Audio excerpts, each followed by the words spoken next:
everybody. Welcome to the Hallmarkies podcast. And we're really excited today. We love having authors on the pod. And today we're talking with Esther Hatch. And this is very exciting because, Esther, this is your 7th time appearing on the podcast. I know. Thank you for having me so many times. You are you have appeared the most out of any book author on the podcast. Awesome. And there's only one writer who's appeared. Our friend Nina Wyman has appeared 8 times.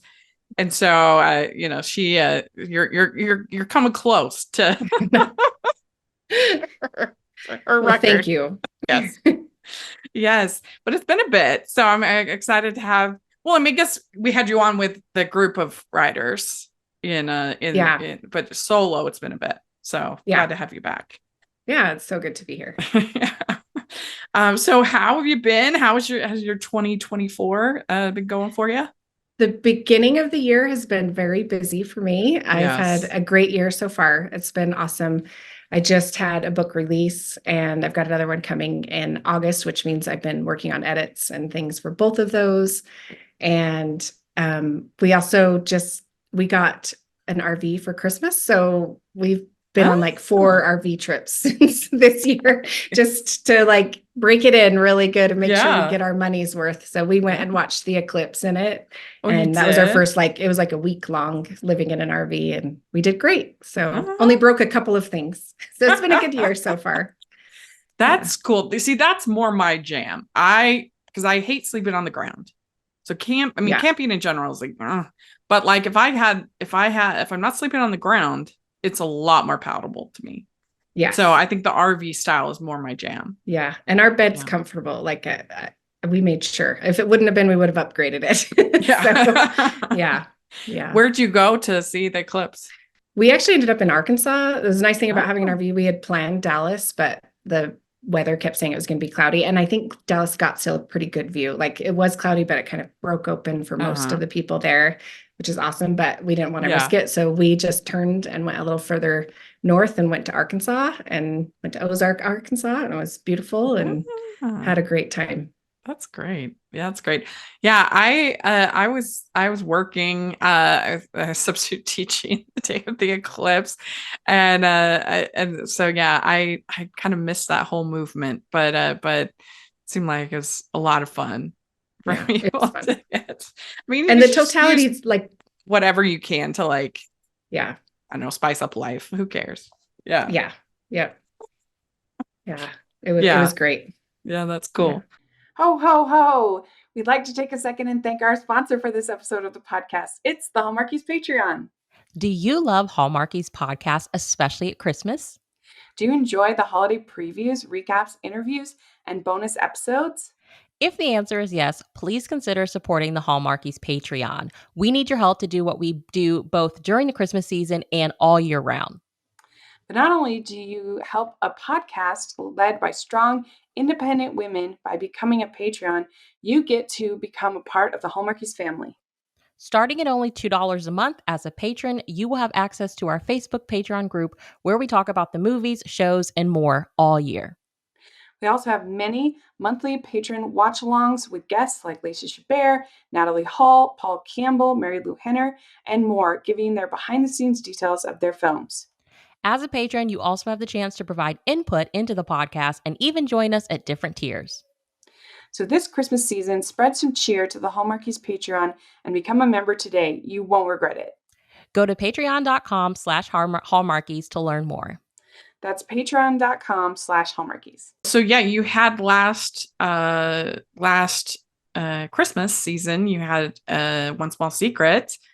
With other ladies doing that series, and that was really fun. I enjoyed all of those books, and so I'm just curious, what was that experience like for you, collaborating but also writing a modern romance? I loved both aspects of it. So all the ladies we collaborated with are great friends of mine, and I respect them as authors and people, and so it was really fun to see other authors processes too on when they get their book done and when they're doing their edits and feeling like like sometimes I put things to the last minute, but I really couldn't in that situation. Well, I Yeah. still did, but not quite as last minute because other people are counting on you.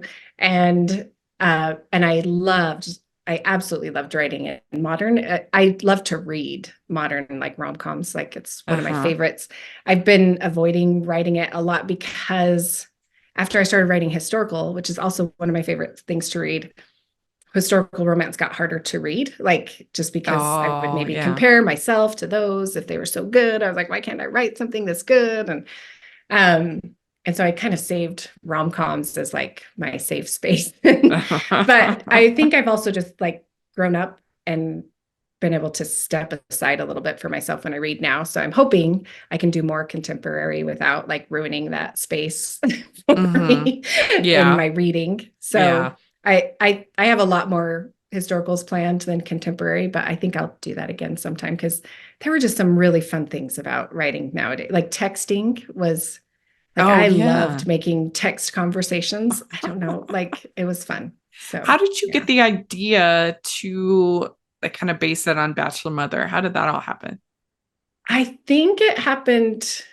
I mean, that's like a traditional movie in my family. We watch it for New Year's. And so like and my family grew up watching it. My husband's family grew up my family grew up watching Bundle of Joy, and my husband's family grew up watching Bachelor Mother. So it's kind of like this lore in even like my little family of like which one's better, and like they are very significant movies in my personal little family. So and when I got the idea to do it, I think it was partially because it was a holiday. I knew I was going to do a holiday romance. And I can't remember why I picked it exactly, but I hadn't seen it for a little while. And I went to a writer's retreat and started. And then together we watched Bachelor Mother, I think, or maybe Bundle of Joy. I can't remember which one we watched. And it was so fun. I was in this room of like 10 women and we were just laughing so hard. So I was like, okay, I picked a good one to rewrite. So, or to base on. It's technically inspired by, I would say. Yeah. It's very different from the movies, but kind of the core problem is there. Well, yeah, and it's one that I think people haven't seen, but it's really likable movie. Yeah. So, I definitely picked it for the plot, not because of its popularity. Like, because I think sometimes you're like, I'm going to make a While You Were Sleeping remake, which I'm totally for it. I know people who have. I would read every one of those because you love that story so much and it helps with the sales. I don't think it helped with my sales. You know what I mean? Like, I don't think anybody was like, oh, there's a book about Bachelor Mother. I'm going to go grab that. Maybe like 10 people. Well, no, it's true. That is a good point. But also it can be like a little distracting when it's like so obviously the perfumery shop around the corner story, it's or so obviously an homage to something that we know really, really well, then it could be a little distracting because then you're like looking for it rather than just it being this sort of catalyst. And it is tricky too, where with copyrights, because there were a few lines from the movies that I wanted to use. And I think I couldn't use exact lines, things like that. I really wanted to use even for a movie that old, you couldn't. I looked it up. It's still under copyright. It's not in the public domain yet. Yeah, it's not in the public domain yet. I wish it would have, because I really wanted to use the line, I don't care who the father is. I'm the grandfather. I just couldn't. I didn't quite feel good about using that one because it's like on all the ads. Yeah. It's like a really famous line from that movie. But I also feel like pretty close to the public domain. I bet it's just a few years, but not close. Quite there. Not quite there. Yeah. I know. I'm actually been working on a screenplay. And still got a bit to go, but the two characters, I don't want to give it away, but the two characters are very involved with film. So there's lots of discussion around film. Yeah. And that is my worry, is that a lot of that dialogue I'll end up having to change. I do think you can. But you'll need to look into it. But it gave me new confidence because there was this movie Round and Round this last season on Hallmark. It was the Hanukkah movie this year, which was kind of like a Groundhog Day time loop kind of story. Yeah. Anyway, there were tons of movie analogies in that movie. Yeah. I was shocked. Like some of them I'm like, because they were talking like at one point there was an analogy to the Rocky Horror movie and the Time Warp song, and I'm like, the Hallmark audiences know what that is, like that, because it's like an R-rated kind of risque, like that was like it's a pretty distant from a Hallmark movie. Yes. I'm like, what? But anyway, so I was like, oh well, maybe I could get away with this, but we'll see. I figure I'm just gonna write it the way I think. I'm not going to worry about, is it fitting the ad structures and all that stuff. Like, I figure I'm just going to write it because I've got the treatment, which is like the first, I've got the treatment, which is like a 37-page draft done, but then I have to make it like double that length. Yeah. That's so exciting, I'll just do it. And you know what? We'll just see where it goes. Yeah, that's awesome. That's exciting. That's fun. I'm having having a lot of fun. It's a lot harder than I thought because I've never really written fiction before.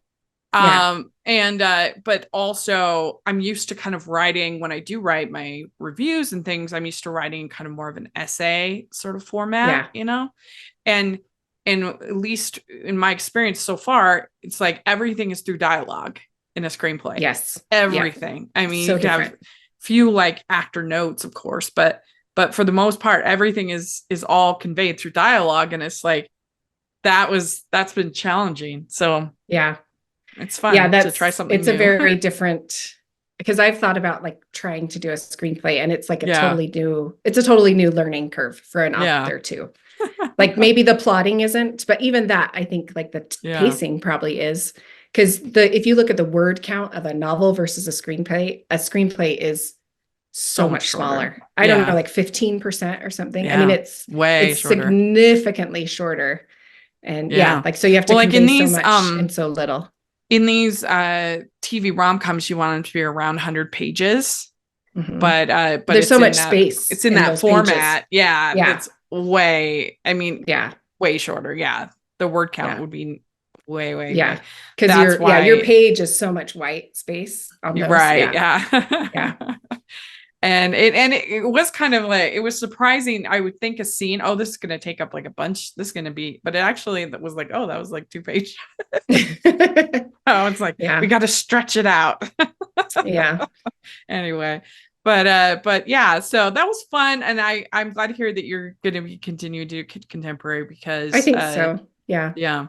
And it was, I had so much fun. Yeah. So. It was a fun experience as a podcaster, because I've never had so many people on an interview, and I was very happy with how it turned out. I felt like good. I felt like I did a pretty good job. We had fun.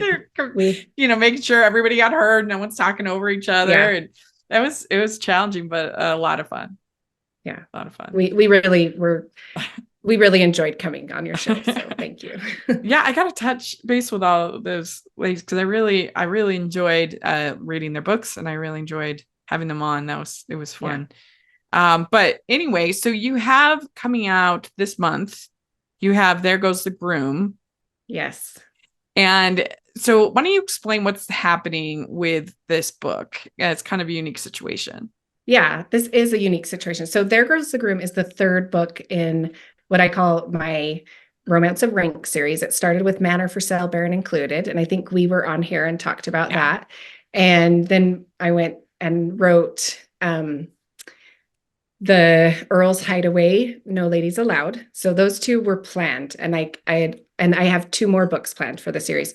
But in the middle of that, someone approached me and said, "Hey, we're doing this promotion, and we need an original short story from you, and then we're going to give it away and in exchange for like newsletter subscribers." So that was 2022. I was like, well, I can't pick my 2 stories that I already have planned for the series.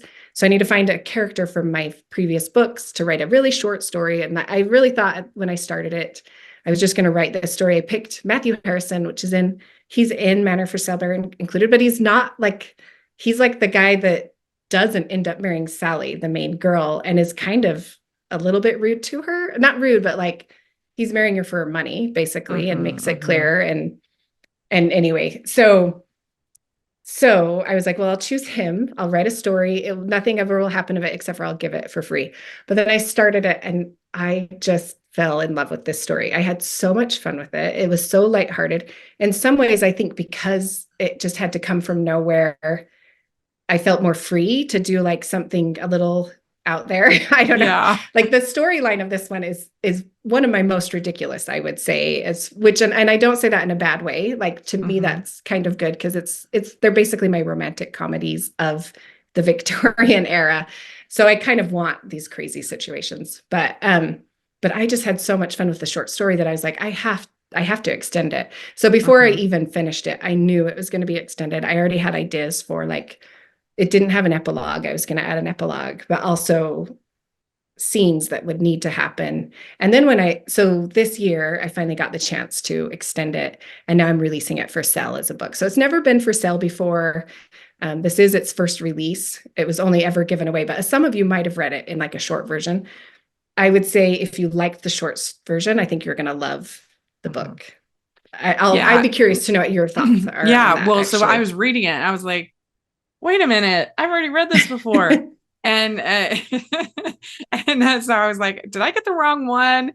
So I messaged you. I was like, just making sure, because I don't want to, I want to make sure I'm prepared for the interview and everything, and read the right book. And you're like, oh no, you got the right one. Yeah. But yeah, no, I really, I mean, it's been 2 years, but I particularly knew that I had read the whole situation with the sister and that whole scene. And I was like, I've read this before for sure. And then I went and looked on my Goodreads and I'm like, oh, I already have a review for this and on Goodreads. But yeah, so I really enjoyed it. And it's an interesting situation. I don't think that happens that often where you can expand upon a novella like that. Yeah. In some ways maybe I should have changed the first chapter, because the first chapter is probably the most similar of the whole book. Because starting in the second chapter, you start getting like not extra characters. Like her sister is now in the book. She was in the novella, but just for that first scene. Right. And now she's like actually a character. You meet her, you talk to her, So starting with the second chapter, it starts really changing. And at the end is like very actually different. But so I'm sure there's a lot of people that open it up. And it's kind of a unique and memorable opening chapter, I feel like. I'm sure there are people that are opening up going, wait, have I read this? I know I've read this. So hopefully they figure out that it's a new version and continue on, because I really do love how it turned out. It's about 3 times as long. It's a very different experience than the novella. Yeah. But the heart of it is still kind of the same. So yeah. You did your own version of stretching it out. Yeah. But filling it in, like rereading the novella, it was so easy to see the things that I was like, oh, I had to skimp on this because of words. Right. Like getting a whole story into 25,000 words is really hard to do. So yeah. Welcome to the Pilot Podcast. My name is BJ. And my name is Me Too. And we promise this promo is worth it, so please don't skip ahead. We're 2 judgy friends who put our judgmental skills to work for you. We review the pilot episodes of new and popular shows and shows that our listeners request to answer your question, should I watch this? Look, a lot of us are spending a lot more time at home, and yes, we should be reading and trying new projects and enriching ourselves, but does anything beat binging a great show? Let us take the guesswork out of deciding what your next show will be. Tune in to The Pilot Podcast at thepilotpodcast.com. Why don't you tell the listeners a little bit about the story? What about it? Yeah, so There Goes the Groom. It starts with Matthew Harrison. Like I said, he was in the first book and kind of he needed to marry money type situation. So that's how I started his story, is he's in an arranged marriage. His parents and her parents have arranged their marriage, and they're about to meet for the first time while the banns are being read. So they are engaged, but they haven't met. So it starts out with him, and she's actually there, but he doesn't know who she is. He leaves the church because he's just kind of panicky about it and goes out. And that's from my first one. Lucy decides, this is such an awkward, terrible situation we're in. I'm going to pull this little prank on him. It's going to lighten the burden of like what we're dealing with. It's going to be funny. And then we won't be so awkward. So she sends her little sister, who's like 13 years old at the time, or maybe 14, to go meet him in the churchyard and just kind of scare him a little bit. So she doesn't actually say she's his engaged person, but basically does. And so he looks up and he's like, oh my gosh, I'm marrying a child. He's like, I would. And before that, he was so worried about everything. He was like, oh, I might be with somebody who's mean or somebody who's, I don't know, not pretty or whatever. And then all of a sudden he realized like, I could have handled pretty much everything, but I'm not going to marry a child. So he runs away. And then, so that's kind of like the setup for the book. But then she finds him 3 years later. They're still engaged because his family needs the marriage. Her family needs the marriage. And he doesn't know it's her. And she decides to go like incognito to this town where he's been working as a laborer now for 3 years. Well, he's been bouncing around, but, and so she goes and makes this crazy story. And this is where I think it's pretty ridiculous for the time period, but she ends up going on these deliveries with him for 3 weeks and getting to know him because she's like, this is my chance to find out if I could really love this person, if we could be happy. And if not, I could maybe break the engagement. And if we turn out to be a good match, I'll tell him who I am and we'll go back and get married. So, and they're both pretending to be people that they're not. Yes. Yeah, exactly. So he's he goes by Mr. Scarper and he's a delivery driver, and she goes by Miss Shroud, and she's supposedly the daughter of a tradesman, which she is, but she's been telling the story that he's a delivery service owner, and she's trying to get like some ideas on how to be a good delivery driver. Well, and she puts on a fake Scottish accent. Yes. It's just funny. Yeah. I didn't delve into that. Probably like when I came up with that the first time, so actually in this longer version, she and her sister are half sisters.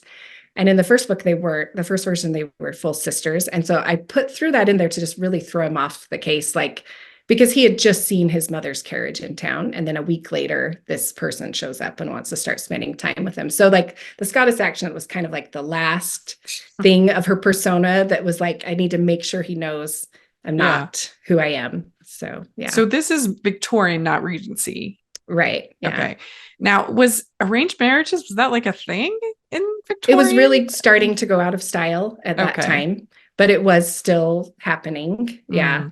But by then, like Regency, that was still happening, but like it just became less and less common slowly over time. But in these titled situations, I mean, even nowadays, you look at like the royal family, and they're definitely not arranged, but I feel like there's some pressure to marry the right person. And it's getting better and better, you know, over time. But just a generation ago, I think that was still even a pretty big deal. I mean, there's no question about Diana. That was completely arranged, and he was in love with another person. Yeah. So it's kind of like that. He's titled, they need the money, you know, so it's a situational thing.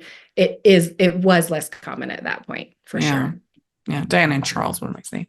But yeah, that's interesting. And it's kind of, I don't know if you felt, I felt like the book was more from Matthew's point of view than from Lucy's. I don't know. That could be. I don't know. I mean, I love writing men. So I think some of my books do end up that way. Like, and typically the first character you end up writing, it does feel like their book a little bit. Yeah. So you're probably right about that, because he's the first opening character of the novel. Yeah. Yeah. It kind of reminded me, I'm a big Bridgerton fan, and I kind of wait for season 3. Oh my gosh. But you know, particularly there are, you know, the books that are from the, you know, the son's perspectives, you know, obviously and it's just because that's fresh on my mind. Yeah. Because I've been rereading those, and it's, I like it. I mean, of course I like, you know, the girls as well, but I don't know. There's just something like fun about getting in the head of a dude. I like it this too. time period. I like it a lot. So so there are some pretty good kisses in this book. It was pretty fun. This is the first kiss that I had to pull a line out of after I wrote it. Oh, you did? I was like, Yeah, that might not mesh with my clean and wholesome persona that I have going on with my books. So yeah. And I sent it to a couple of people and I was like, I know there's that line in there. I'm going to change it. Oh man, I wish I'd seen that line. I can throw it in for you. Okay. It's not terrible, but I was just like, that's crossing a line that my other books haven't. So you're getting inspired by Bridgerton too, huh? That's cool. But like I would think it would be a little bit tricky unless you're going like full bodice ripper, like, Bridgerton or whatever, but like to keep it sort of like period accurate, but also keep it like steamy enough and and like you're saying, like with your audience, you have to, but like it's gotta be a little bit tricky to get it is, scenes. but it's something I love because for me personally, this is exactly the level. I think a lot of authors do this. Yeah. Like I want a good steamy kiss. Like I really want it and I want it to be good. And like, so for me, I like writing this level because it just doesn't take it further. And I read stuff both ways, some that are less and some that are more, but like my like ideal point is kind of where I write. So when I write, it's not too hard. This one, like I said, I had to pull out a line that was really there just for description's sake, for making clear what, like, because you have to describe what's going on around them and how they're touching. And it really worked well in the scene, but I was like, it would make very clear exactly what's going on. It was a little bit much. Sure. Is it fun for you to like have your husband read those things and he's like, oh, he reads my books and he hasn't commented on that stuff so much. Just like he does give me really nice compliments when he finishes my books, but I think he's always like impressed that I've been able to pull off like the novel as a whole and like some of like, the plot points. But I could ask him. I should. Yeah, you should. That would be funny. Yeah, that's cool. So if you were going to do another spinoff, do you have people in mind who you in this series? Yeah, in this series. Yeah. So originally, definitely, I've always planned on Victoria having a book, and so I don't feel like I can be done with this series till hers is written for sure. Which she's from Manor for Sale, and then Oliver, who is the solicitor, I feel like he needs a story too. He's been all of them, but not this one. Like I said, this one's a little bit unique. It's a little bit more distance from the others because I didn't think it was going to become part of the series. Right. Yeah. I thought it was a book that would lead people to the series. So there's not as much crossover of characters. Sally is really the only one mentioned because he was previously engaged to her. So, but after writing this one, I've had a lot of people say like, oh, we want Helena's story. I've had a couple of people say, we want Mrs. Tucker's story. And I'm like, oh no, every time I write a book, I have to write 2 more. We'll see. I really enjoyed Helena. I would love to give her a story, but I don't have one in my brain yet, but that doesn't mean it won't come. Yeah, that's great. Well, so we have Proper Facade, I think is that right? Yes. Yeah. Coming in August. Yeah. And so tell us, I guess, a little bit about what to expect with that. Yes. So this one's really exciting for me too, because I wrote, so this is part of a different series that comes out with my publisher, Covenant Communications. And so the first in that one's called A Proper Scandal. And then there's A Proper Charade, A Proper Scoundrel, which won like a lot of awards. That one really did well. That was a good one. I was impressed with how well that was received. Well, that's the one we were kind of waiting for because I forget the name. Yeah, Lord Bryant. Waiting. Yeah. It was about Lord Bryant. Yeah, everybody was excited to get Lord Bryant, and then so when I had always planned on Lord Bryant being last, and the weird thing about publishing is like you're 2 years in advance. So when I wrote A Proper Charade and Nicholas was in it, I asked some of my friends at a very early version of the story, and I said, "Do you think Nicholas needs a story?" And they said, no, like, we don't really like him very much. So it's like, okay, I can write Lord Bryant's next and we'll be done. But Proper Charade then went on to get 3 or 4 more edits. I think Nicholas became a more likable character. I kind of fell in love with like his backstory. He got more interesting to me. Like, why was a duke serving in an army? Like there's interesting things about him. Right. And so it just kept niggling like at the back of my mind after Lord Brandt's came out, even though I wanted that to be the series ender. I was like, I think Nicholas needs a story. And there were some holdbacks for me. The biggest is that I think Nicholas and Anthony are very similar from A Proper Charade. And like they're both this very new one's about starched. Nicholas. It's about Nicholas. He's a duke. It's Patience's brother who like kind of is chastising her at the beginning for so not another being... one from the dude perspective. Love that. Yes. Yeah. In fact, the cover, I'll show you, is we've got him on the cover. So they just revealed the cover this week. So nice. Yeah, he's on the cover. And yeah, it will kind of feel like his book, probably. It's also Mercy's book too, but yeah, cool. So it's exciting. Yeah. It's fun. It's fun to hear more like why the way he is. And actually when you talked about my husband, he actually came up with like the main, like not crisis in the book a little bit, but he was like, you know how you always have these scandals? Like, what if the woman was trying to get the man to be in a scandal? I was like, well, it's going to be really hard for people to like a woman, that situation, you know? So, but I kept ruminating and I was like, that would be really fun. So that's kind of, so in A Proper Facade, he's a duke and he kind of likes this person really quickly. He hasn't been looking for love or anything, but then decides, hey, it's time to get married. And he's very businesslike. He wants to do everything proper and he finds someone he's interested in her. She fits just right into like the right part of society for him. And he starts pursuing her and she is just not there for it, but he's a duke. So like her parents are all excited about it. Everyone around her is excited about it. She doesn't feel like she can like just say no. So her plan is to make him fall in love with someone else. So she starts setting up these situations where he's left one-on-one with other women. And anyway, so that was kind of the heart of the story. That sounds fun. There's a lot to it besides that, but yeah. So it'll be fun. Good. I look forward to it. Yeah. If you don't like that idea, it was my husband's. So. Just kidding. Don't blame him. We'd like to take a second and thank our sponsor for this episode of the podcast. It's the Hallmarkies merch store. Are you looking for that perfect gift for the postable, Hardy, or Hallmarky in your life? What about getting that t-shirt or hoodie that will help you stand out at your next holiday party? Now is the time to check out the Hallmarkies merch store. Full of festive designs by artists like Jessica Miller, Carrie from Hallmark Comics, and more. You can even have more than just shirts, but totes, cell phone cases, notebooks, mugs, and more. And it isn't just Hallmark. We have designs for Anna Green Gables, Man from Snowy River, The Nanny, and more. Every purchase at the merch store goes to help support the podcast and allows us to make the great content you know and love. There are frequent sales, so go to tpublic.com/stores/Hallmarkies or see the link in the description.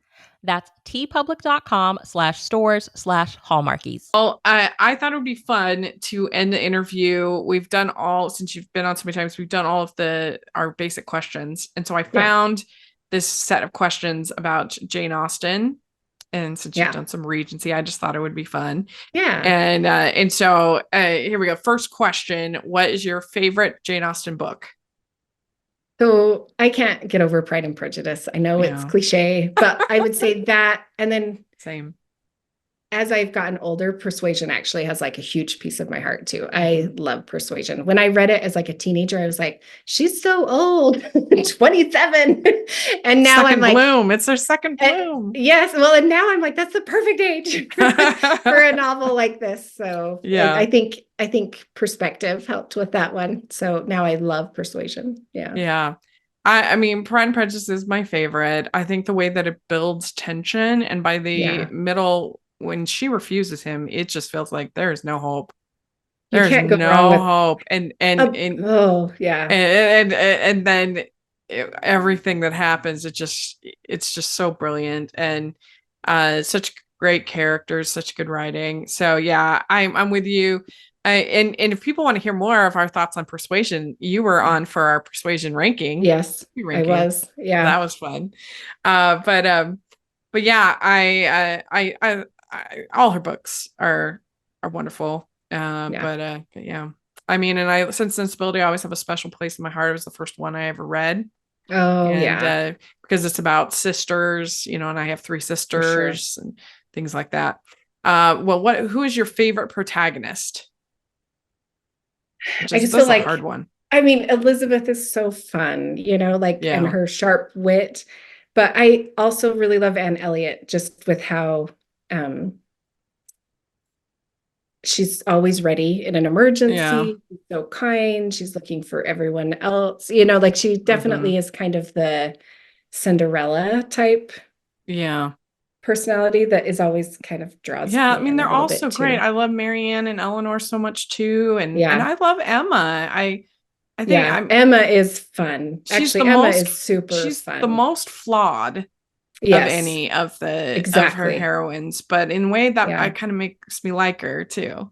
Yeah, I just rewatched the new one with Anya Taylor-Joy. Oh, it's so good. And like the ending, I definitely had that feeling of like, wow, they really did the arcs so well and it comes from the book too, but just where like everybody kind of learned a lesson at the end, and they were so kind at the end, and it really portrays it very well in the movie to fix all their problems. Have you ever seen the 2009 version?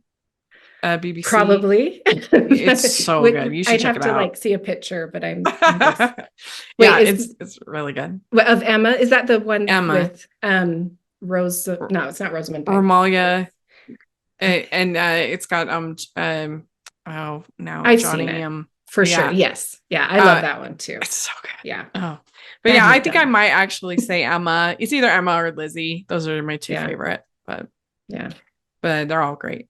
So name a book off of your shelves that you think Jane would wholeheartedly approve of and why.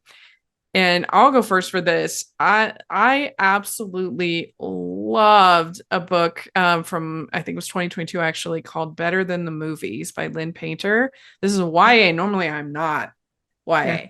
But I think that Jane would love the structure of the book. It was so well done. It's basically about this girl, and she grew up watching rom-coms with her mom, and then her mom passed away, and so she has this very like idyllic kind of view of romance and everything. And there was this guy that she used to have a crush on, and kind of her mom knew that. Anyway, she has this attachment. He moves back into town.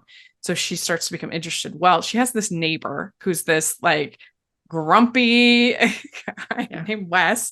And so they, through various conferences, she basically makes a deal with Wes that he will help her to get this guy that she's got this crush on. Yeah. And of course, Wes has this like crush on her, the things. And it is just such a great book. I thought the story was so good, and the connection between Wes and the girl, I can think of her name.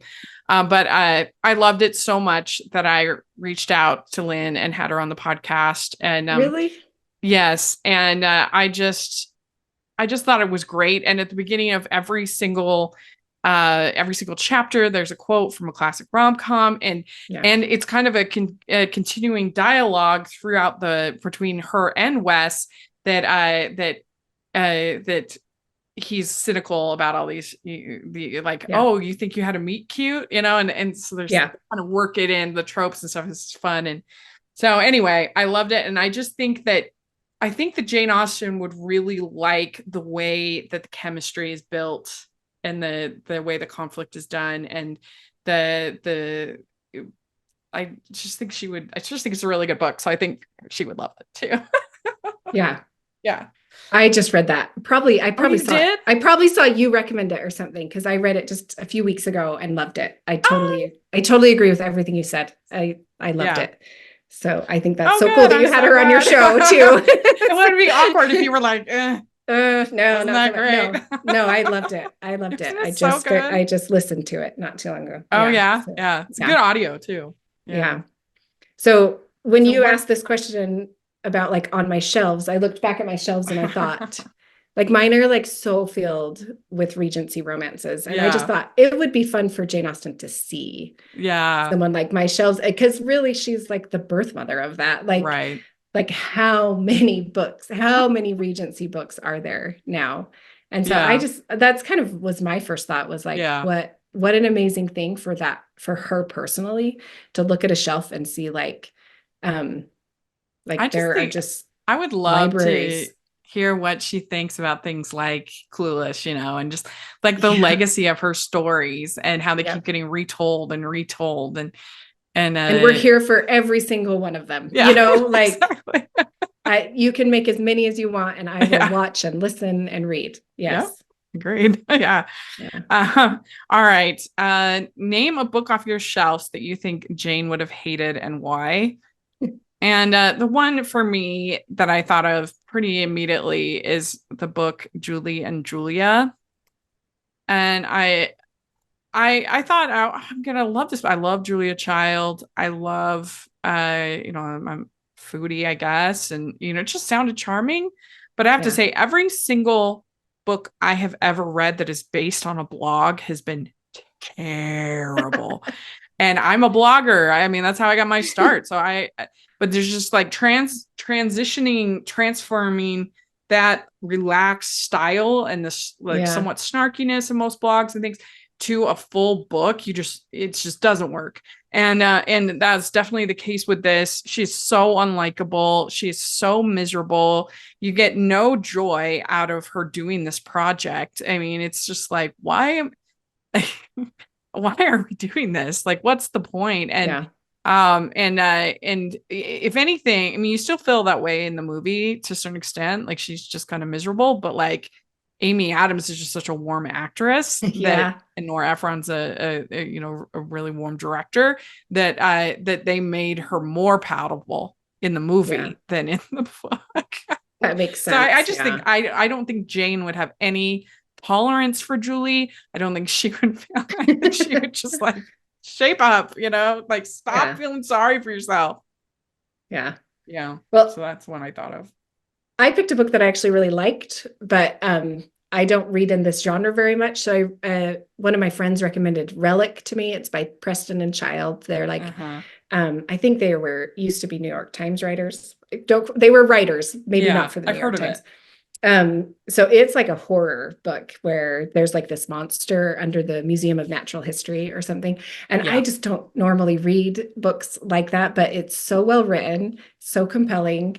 But like, I put it out there for a Halloween read for my book club, and my book club's very like, we don't read anything scary, really. Right. We've read Dracula and things like that in the past, but this one starts out with like 2 kids getting murdered right off the bat. And I was like, I totally forgotten that. And so there were a few ladies that like read the first chapter, were like, I'm out. So, but it's just really well written. It has, I'm an archaeologist, like before I was a writer. And so I loved, it's paleontology, but like, it's got some like history in there, paleontology, anthropology stuff going on.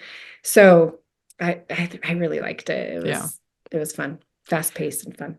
Well, the next one is, who is your favorite minor Jane Austen character? Well, do you want to go first or me? Yeah, well, I can go. So I think if we're talking about favorite, meaning like I actually want to be around this person, then I would probably pick Harriet Smith. Who's so sweet but as far as favorite, meaning like they're ridiculous and I think they're hilarious, I would pick Mr. Collins. Yeah. I wouldn't want to be around. I was going to say Mr. Collins for like favorite as in like so fun to read. Yeah. Like so fun to make fun of. My favorite probably that I just love, and I just realized I'm saying the wrong captain. I was going to say Captain Wentworth, but that's the Persuasion. And So no, Marianne's who Marianne ends up with. Captain. What's wrong with me? Now you Wentworth came to my mind. Sorry, I shouldn't have said Wentworth. Anyway, but I just love him. Like, he's so sweet. Brandon. Colonel Brandon. It's not a captain. That was my problem. So yeah, Colonel Brandon, I think just it's the story. I would read his story. You know what I mean? Like he's So that's a good one. All right. Name a book off your shelves that you feel was somehow inspired by Jane Austen's body of work. And it's like every book on your shelf. A lot of like the books I've written. the books here. Yeah, I just think most of them are. And like, if you look at even just like Mr. Darcy, I mean, you don't have to look at just for Regency novels, but like how many books have like the stoic, like misunderstood, grumpy guy that turns out to be sweet, you know? Like, well, I mean, I think like maybe 80% of certainly rom-com movies are either based on Taming of the Shrew or Pride and Prejudice. Yeah. The idea of like I haven't thought about it. Or the two sisters and both of those are both enemies to lovers stories, but there's a lot that are but I mean, if you look at like the big romance tropes, like enemies to lovers, you got Pride and Prejudice. Second chance romance, you got Persuasion. I mean, like a lot of friends to lovers, like Emma. Yep, friends to lovers is that, so like some of the very, very main ones, I think she covered them, and it's kind of cool if you think about it. Well, so the one I picked, I think that North and South, Elizabeth Gaskell had to have been pretty heavily influenced by Jane Austen. I mean, it wouldn't have been that long. It would have been like what, 40 years in between. And so, she had to have been, especially North and South, because the dynamic between Thornton and, Thornton and Margaret, that is so similar to, you get like, the botched proposal, right? It's like if you took Pride and Prejudice and set it in Victorian in a trades kind of setting, obviously they're not the same, but similar archetypes. And so I have to believe that she was pretty influenced and of that. And so good. Yeah, I love that one. And I feel like influenced in a way that these books aren't, in that like she was probably given opportunities because of Jane Austen, like to see and the Bronte sisters, to see like, hey, women can write successful books for the masses, so I think influence in that way. That's true. Or even like someone like George Eliot, even though she had a pseudonym, everybody was influenced by Jane Austen, but you can really feel it in those female writers from the 1850s and everything. So okay, last question. Which Jane Austen character do you simply love to hate? I mean, me, it's definitely Mrs. Elton. And I'm a little bit influenced by the Gwyneth Paltrow. And I love the performance in that one of Mrs. Elton. This is my friends. I don't compliment myself, but my friends say I know how to make a sandwich. I know. It's actually in the text, but it's such a funny line. I love it. And then the other one, I got to go with Lady Catherine. I think that's who I was going to say. Yeah. She is really funny. I love when she says that if I had taught myself, I would have been very proficient. Yes. Yes. Yeah, that's who I was going to pick. So I agree. Like just the pompousness of it all, and the way they're like that line of like they can't do any wrong, right? Because of their position in society, they must be the best at everything. I would have been great if I had tried. Yeah. It's so good. Yeah. And so there we go. We did it. We answered all the questions. So we'd love to hear your answers, what you think if you're listening. And we'll put links down to pre-order. Is it for pre-order? Which ones? Facade yet? The Proper Facade right now, the paperback is for pre-order. Okay. The Kindle will probably come up fairly soon for pre-order. Okay. Well, we'll put a link down for that, and then obviously for the There Goes the Groom, we'll have a link, affiliate link, so people just check that out. And if people want to follow you on socials and all that stuff, how do they do that? Yeah, I'm author Esther Hatch, Esther with an H, pretty much everywhere. So look me up. Great. And you can find me at Rachel's Reviews, all over social media, iTunes, YouTube, and on Rotten Tomatoes and on Goodreads. So check that out. Also, make sure you're following the podcast, Hallmarkies Pod and Hallmarkies Podcast, all over social media. And if you are listening on iTunes, please leave your ratings and reviews for the pod. It really helps us a lot. And if you are watching on YouTube, please give the video a thumbs up and subscribe to the channel. We appreciate that so much. We also have our Patreon group, which is the biggest way you can support us, and we really appreciate it. And we have the merch store. We can even get Jane Austen inspired merch at the merch store. So check it out. We got some new designs. It's very exciting. So take a look at that. And thanks so much, Esther. It's always fun. And we'll talk to y'all later. Bye. Bye.